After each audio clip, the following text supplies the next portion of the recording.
남의 인생 이야기를 통해서 인생을 어떻게 살아가야 되는지를 배워보는 비군 스토리입니다.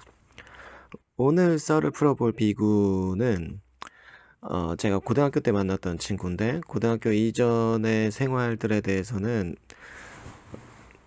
뭐 제가 직접 본 거는 아니고, 제가 직접 경험한 거는 아니고, 그 친구한테 듣거나 주변 사람들한테 들은 내용을 토대로 한번 썰을 풀어보도록 하겠습니다. 제가 아는 비군의 외모는 일단은 머리가 굉장히 크고 체중이 좀 많이 나가는 과체중이에요. 머리가 전투모로 따지면 한 63, 64, 5 정도 되는 것 같은데, 다행히 군대는 현역으로 가진 않았습니다. 그래도 훈련소 때 굉장히 힘들었다는 얘기를 들었어요. 머리가 큰 만큼 골격도 굉장히 컸는데 체중도 거의 한 100kg에 가깝게 되고 키는 한 175 정도. 그런데 그 비군 같은 경우는 공부를 굉장히 잘했어요. 머리가 굉장히 큰 만큼. 그런데 공부를 잘하는에도 불구하고 좀 특이했어요. 일반적으로 공부를 잘하는 애들의 스타일이 아니었고, 고등학교 때도 다들 샤프 볼펜을 쓸 때 그 비군은 연필을 깎아서 썼습니다. 그리고 연필도 제대로 잡지를 못했어요. 거의 막 쥐는 자세로 연필을 잡았고, 그 연필을 가지고 수학을 푸는데 신기할 게만큼 선생님이 가르쳐 주지 않은 다른 방법으로 풀어내는 능력이 있었고, 공부 시간이 그렇게 많은 것 같지는 않았지만 성적은 항상 상위권이었습니다. 한 전교 10등 안에 들었던 것 같고요. 비군의 외모는 굉장히 두꺼운 안경을 썼고, 평소에도 침을 흘리는 좀 기행을 일삼았는데, 고등학교 때도 침을 흘리고 다녔어요. 그리고 건강도 그렇게 좋아 보이지 않았고, 다크서클도 굉장히 깊었고, 외모에 컴플렉스를 좀 가지고 있었습니다. 하지만 우리는 남고였어요. 그래서 그때까지는 잘 몰랐죠. 그러던 비구는 어, 학교가 굉장히 좀 공부를 잘하는 학교랑은 거리가 멀어서, 비구는 굉장히 영특한 사람임에도 불구하고 재수를 거쳐서 그래도 연세대학교에 들어갈 수 있었어요.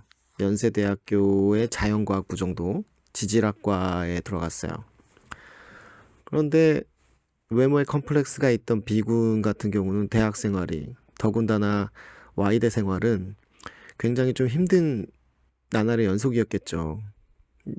여자들과 같이 수업 듣는 것도 굉장히 오랜만일 거고, 학교 생활 적응을 잘 못하는 거는 명약관화했습니다. 심지어 비구는 술도 잘 못 마셔요. 그냥 주량이 맥주 한 잔 정도고 건강이 안 좋아서 그렇습니다. 그런 비군이 학교 생활을 잘 적응을 못하고 친한 사람도 없다 보니까 학교 성적은 좋을 수가 없었겠죠. 그래서 학점이 굉장히 낮았습니다. 그래서 대기업이나 기업체에 원서를 넣을 수 있는 커트라인을 넘지 못했어요. 그러던 와중에 비군은 학교를 졸업하고 게임에 빠졌습니다. 특히 와우에 심각하게 빠졌는데 집 밖에 거의 나오진 않았어요. 한 2년, 3년간. 그래서 비군의 어머니는 걱정이 굉장히 많았습니다. 그래서 주변 친구들, 몇 없는 친구죠. 친구한테 전화를 해서 비군 좀 바깥 바람 좀 쏘일 수 있게 해줘라. 하루 종일 게임만 한다. 그러던 비군이 아예 바보는 아니었죠. 머리는 잘 돌아가고, 그러다 보니까 어디 공장에 취직했어요. 연대 나와서 진짜 공장 생산직 일을 꽤 했죠. 6개월 이상 했던 것 같습니다. 그러던 와중에 인천공항에 지게차도 몰게 됐고요. 한 1년 정도 몰았던 것 같아요. 그런데 비군이 머리가 큰 만큼, 이게 머리가 좋은 것도 유전적인 요인이 있었죠. 형과 누나가 있는데 형 누나 둘 다 명문대 출신의 대기업을 다니고 있었어요. 근데 유독 비군만 그런 생활을 전전하고 있었습니다. 그러던 와중에 비군의 나이는 이미 20대 후반을 넘어서서 30대 초반이 되었고요. 그러던 와중에 비군이 갑자기 뭔가 심경의 변화가 있었는지 공무원 시험을 보겠다고 선언을 했어요. 정말 행복하다고 하더라고요. 그동안은 정말 목표 없는 삶을 살아왔고 거의 일용직에 가까운 일들만 해왔기 때문에 하루 먹고 하루 벌어 하루 먹고 뭐 그런 삶을 살아오고 있었죠. 물론 부모님과 함께 살아가고 있었습니다. 그러던 비군이 워낙 머리가 좋다 보니까 6개월 만에 국가직 7급 공무원에 합격을 하더라고요. 그러면서 성적표도 띄어보고 그러던 와중에 굉장히 놀라운 반전이 일어나게 됩니다.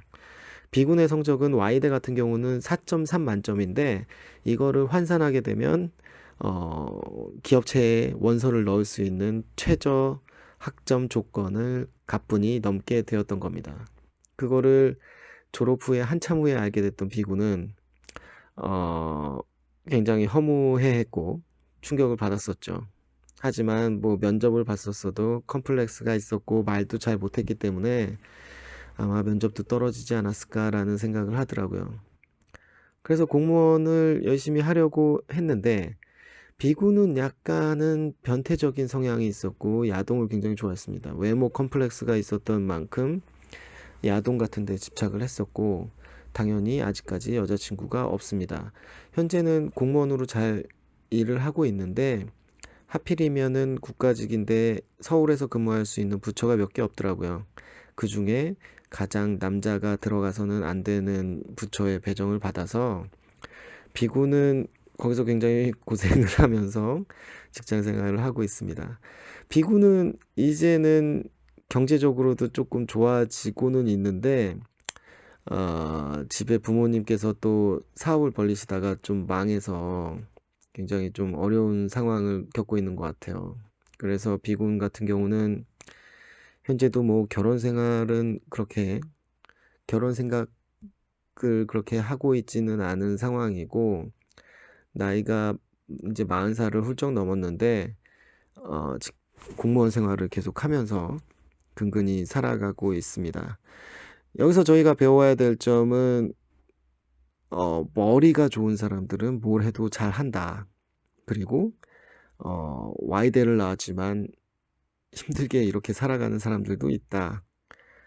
그리고 정말 주변에 외모 컴플렉스 때문에 이렇게 힘들어하는 사람들도 많고 이게 사실은 남중남고의 상당한 폐해 중에 하나인 것 같습니다. 어떻게 이렇게 사춘기 때 이성 간의 분리를 해놔서 이성 간의 적응력을 굉장히 떨어뜨리게 되는 결과를 초래하게 되거든요. 그 점들도 상당히 요즘에 미혼율이 높아지는 것도 노총각 노처녀들이 많아지는 거에 큰 영향을 미쳤다고 생각을 하고 있습니다. 오늘의 B군 이야기입니다. 이 B군 같은 경우는 학벌도 좋고 일을 뭐 잘하는지는 제가 잘 모르겠지만 조금 안타까운 삶을 살아왔기 때문에 공무원 사회에서라도 좀 좋은 성과를 거둬서 진급을 잘 했으면 좋겠습니다. 오늘의 B군 이야기 끝.